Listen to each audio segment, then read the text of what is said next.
call the honourable member for Warringah.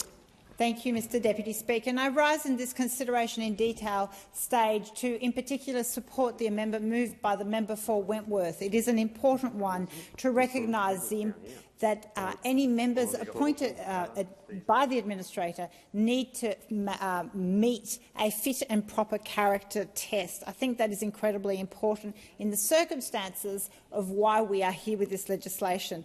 The allegations of criminality of the CFMEU in recent times have been deeply troubling, and they have been going on for quite some time.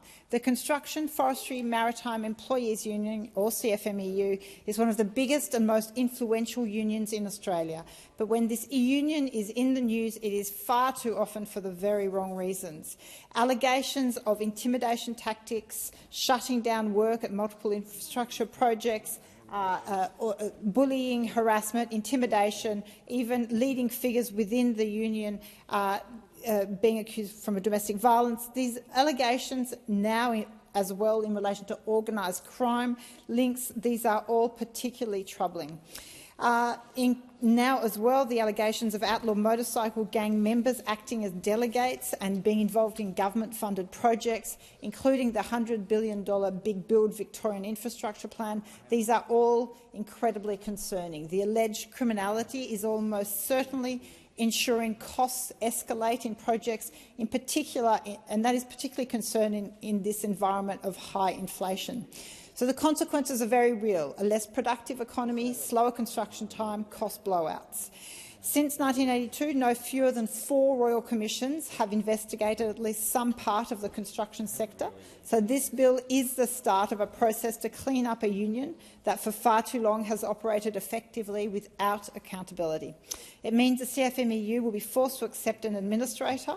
The administration period can last up to 5 years and will need the recommendation of the administrator to end it. It is definitely the time to act, and I certainly welcome the action of the government. It's a good first step, but we do need to replace the ABCC. Whilst that body didn't work as intended, it is clear there must be some sort of monitoring body for the building and construction sector.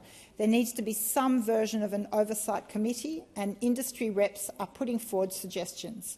It will need to have clear parameters, investigative powers, including criminal prosecution.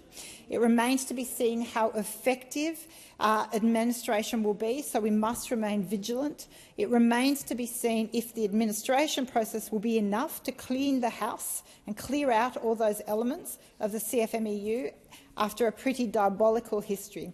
I note that I had discussions with the minister about an amendment to improve this legislation. It was, as the bill commenced debate in the other place, it was handed to Senator Pocock and successfully adopted. So I thank the government and Senator Pocock for considering that aspect, which was that the minister must follow the administrator's advice about whether to place a union into or out of administration. It does ensure some protection that the decisions aren't overly politicised and are on that advice of the administrator.